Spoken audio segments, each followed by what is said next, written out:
এই দেখুন আজকে শুক্তো বানাচ্ছি, নবরত্ন শুক্তো। এইখানে হচ্ছে মোচার, তো আপনারা প্রচুর মোচার ঘন্ট খেয়েছেন, মোচার পাতুরি খেয়েছেন, অনেক কিছু করে।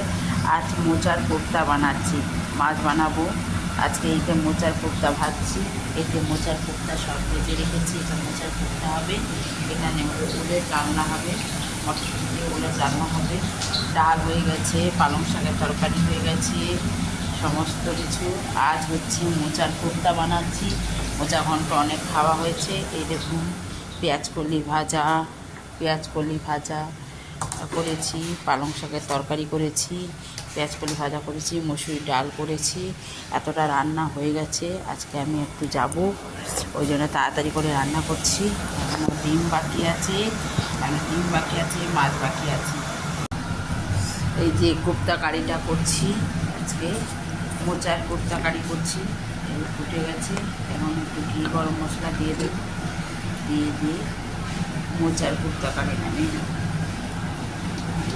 দিলাম ঘি গরম মশলা দিয়ে মোচার কোপ্তা কারি নামিয়ে দেব।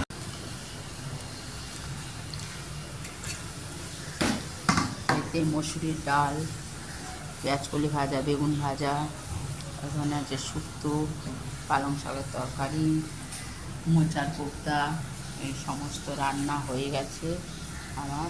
এইগুলো আজকে যাবে, ডিম হবে আর হচ্ছে মাছ হবে।